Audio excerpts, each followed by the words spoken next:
A Yakuza é uma organização criminosa transnacional, originária do Japão.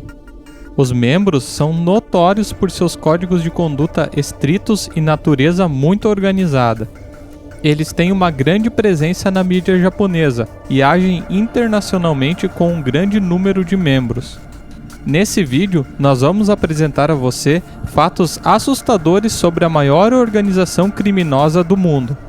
Então, já vai se inscrevendo no canal se você ainda não é inscrito, já deixa aquele like para fortalecer o canal e a gente começa depois da vinheta.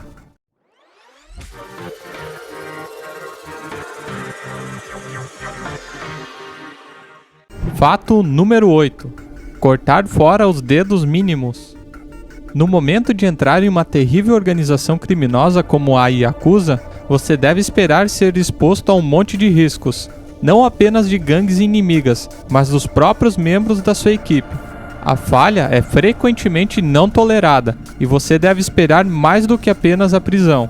A Yakuza pratica muitos rituais bizarros, mas são mais conhecidos pelo Yubizumi, ou o ato de cortar uma parte de um dos dedos mínimos. Isso é feito como forma de penitência, como um pedido de desculpas ou punição. O transgressor então apresenta um pedaço do seu dedo cortado ao seu chefe. Isso também serve como símbolo de comprometimento e lealdade. Às vezes, um chefe de um nível inferior pode até mesmo fazer isso em penitência para um chefe superior, para se desculpar por erros cometidos por seus subordinados. A origem para esse ritual sangrento vem da maneira tradicional de os samurais segurarem uma katana. A espada japonesa é segurada de maneira firme pelos dedos de baixo. Então, remover esses dedos menores poderia levar a uma empunhadura muito mais fraca, incapacitando assim os guerreiros de defenderem a si mesmos. Então, eles teriam que contar mais com a proteção de seus líderes, reduzindo, portanto, a ação individual. É por isso também que personagens de animes e mangás no Japão são geralmente desenhados tendo todos os dedos comparados a muitos desenhos ocidentais. Quando o personagem Bob the Builder foi introduzido no Japão, as mãos do personagem quase foram mudadas para ter 5 dedos cada em vez de 4, a fim de não dar a ideia para as crianças de que ele estava envolvido com a Yakuza. 7. Corpo inteiro coberto por tatuagens. Outro ritual bizarro e doloroso da Yakuza são as tatuagens de corpo inteiro.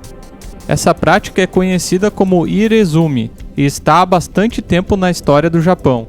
Ela é utilizada como ritual e propósitos de status e pode até ser utilizada como forma de punição no sentido de marcar os criminosos. Fazer tatuagens foi eventualmente banido no período em que Meiji, como governador, estava tentando proteger sua imagem e manter uma boa impressão no Ocidente. Entretanto, a prática continuou no underground, e apesar de ser legalizada depois da Segunda Guerra Mundial, continuou a carregar sua imagem de criminalidade, e foi particularmente praticada por membros da Yakuza. Fazer tatuagens entre os membros da Yakuza geralmente envolve o corpo inteiro, incluindo as regiões genitais.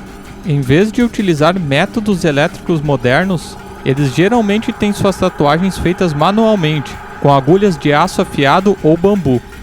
Este procedimento não apenas leva anos para ser completo para cobrir todo o corpo, mas também é doloroso e caro. Entretanto, serve como um ritual de passagem necessário para se tornar parte da organização. É também por essa razão que a maior parte dos cidadãos japoneses evitam ter tatuagens, por medo de serem confundidos com membros da Yakuza.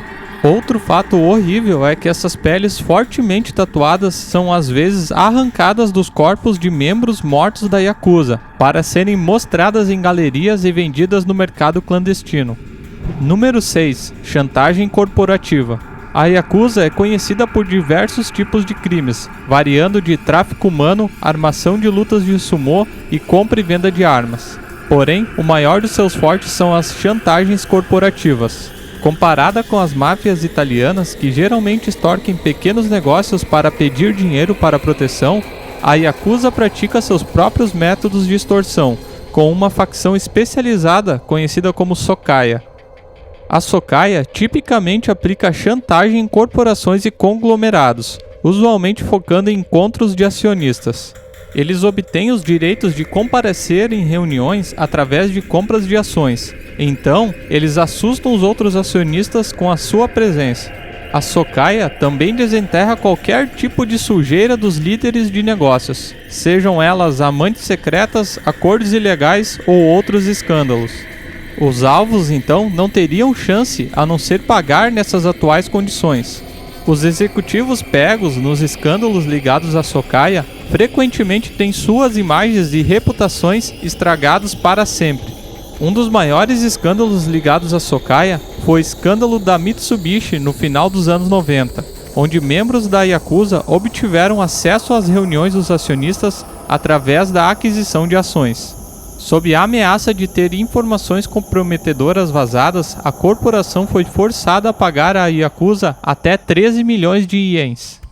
Recusa em curvar-se às suas demandas poderiam levar à morte, assim como aconteceu ao vice-presidente da Fujifilm em 1995, que foi cortado com uma katana por se recusar a pagar tais subornos.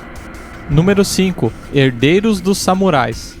Algumas pessoas, na verdade, consideram a Yakuza como verdadeiros herdeiros da não mais existente classe de guerreiros feudais do Japão, conhecida como samurais. A razão para essa teoria se deve a algumas óbvias similaridades entre os dois grupos, quando comparados lado a lado. Ambos, Yakuza e os samurais, são organizados em um forte sistema de hierarquias, que é baseado em honra e subserviência. Eles têm um forte senso de tradição e grande orgulho no que eles fazem, e ao mesmo tempo consideram violência e assassinato como necessário, e um frequente e efetivo jeito de ter as coisas feitas. A Yakuza também usa a katana, a espada uma vez empunhada pelos samurais, como arma de combate corpo a corpo. Número 4. Envolvimento político. A Yakuza sempre esteve envolvida na política japonesa, e as duas têm uma longa e entrelaçada história. O Partido Democrático Liberal do Japão, que tem dominado a política do país durante 60 anos, é dito como tendo recebido montantes ridículos de dinheiros de doação da Yamaguchi Gumi, a maior organização Yakuza do Japão. Isso se deve aos líderes da organização apoiarem a vertente de direita nacionalista do partido. Também é dito que um número de políticos de alto escalão podem ter ligações com a Yakuza, incluindo ministros e até mesmo primeiros ministros. Isso, na verdade, é bom para ambas as partes, na medida em que a Yakuza começa a se intrometer na política dentro dos limites legais, enquanto os políticos começam a empregar membros da Yakuza para quaisquer atividades suspeitas e ilegais sem sujar suas mãos. Em 2012, o ministro da Justiça do Japão, Keisho Tanaka, foi forçado a resignar seu posto quando veio à luz que ele teve ligação com a Yakuza. Porém, até sem ter seu pessoal colocado em posições políticas de poder, a Yakuza pode continuar diretamente usando técnicas de extorsão, assim como eles fazem corporações de negócios, a fim de conseguir o que eles querem e ter influência direta na criação de leis do país. Também, há rumores de que a Yakuza é capaz de manipular o resultado das eleições, garantindo um montante específico de votos para aqueles candidatos que eles têm preferência que vençam. Número 3. O tamanho verdadeiro da organização. Uma das coisas mais terríveis a respeito da Yakuza é o seu tamanho verdadeiro e extensão de sua influência. Depois da Segunda Guerra Mundial, foi reportado que o número total de membros da Yakuza teve aumento exponencial para cerca de 184 mil. Isso leva a um membro da Yakuza para cada 2 oficiais de polícia. Esse é o maior número de membros de todos os tempos, e isso foi percebido como uma ameaça pelas forças americanas, acompanhando sua ocupação do Japão. Esse número tem diminuído com o passar dos anos, mas os números deles continuam supostamente a passar dos 100 mil membros. Também, a Yakuza cresceu de uma organização local japonesa para um sindicato internacional do crime. Na medida em que suas ramificações têm alcançado outros países, tais como China, Coreia do Sul e mais notavelmente os Estados Unidos.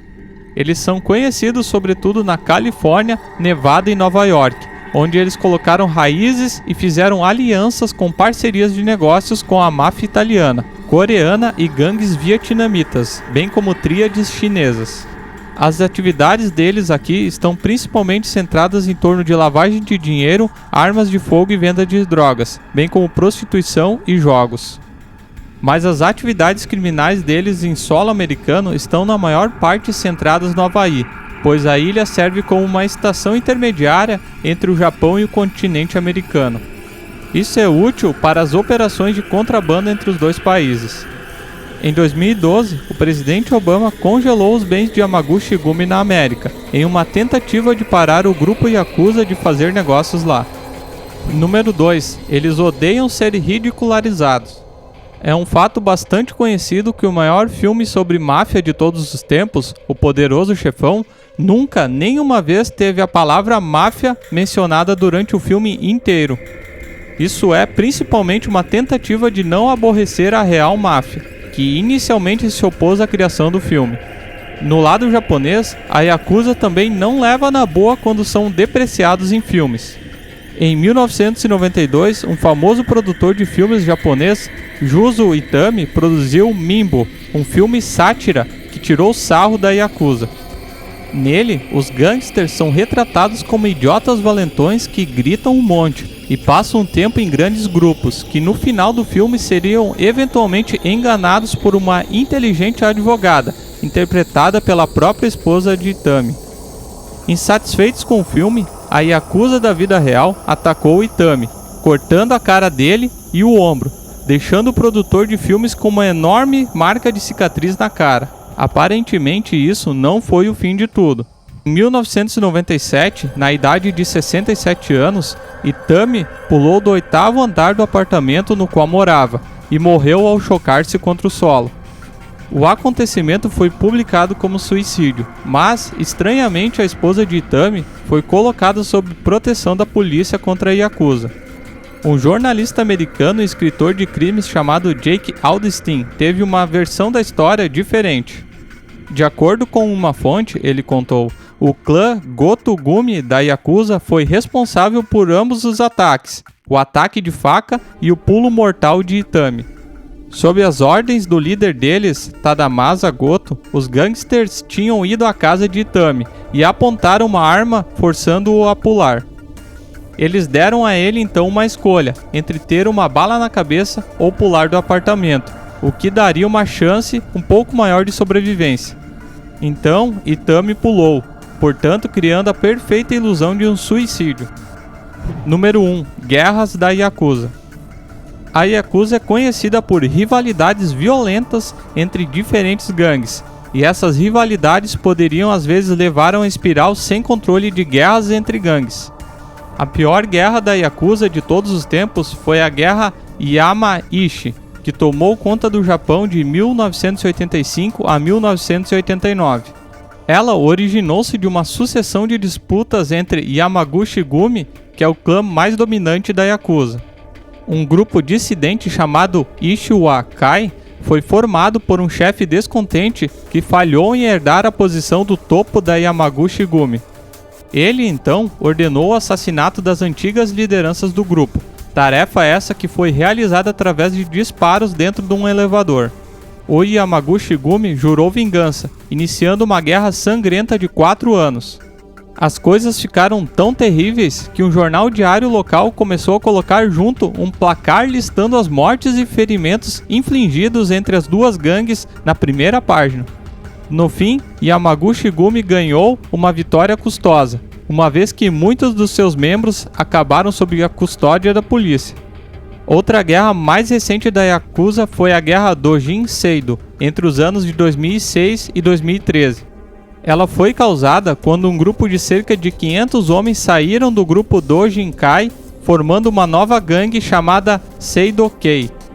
O grupo dissidente formaria então uma aliança com o Yamaguchi-gumi, o principal rival do seu grupo prévio. Essa nova filiação levou a uma guerra sangrenta de 7 anos, que envolveu o uso de metralhadoras militares, granadas de mão, bombas e trocas de tiro durante perseguições de carros em alta velocidade. Ambos os lados sofreram altas baixas e um civil inocente morreu por disparo de arma de fogo. A guerra acabou oficialmente em 2013, com ambos os lados emitindo desculpas públicas, e o Say OK acabou se dissolvendo. Então galera, chegamos ao fim de mais um vídeo. Comenta aqui embaixo qual o fato mais assustador que você achou sobre a Yakuza. E para demonstrar sua lealdade não precisa cortar o dedo mindinho, apenas se inscreve no canal, ativa as notificações e aguardo vocês no próximo vídeo. Valeu!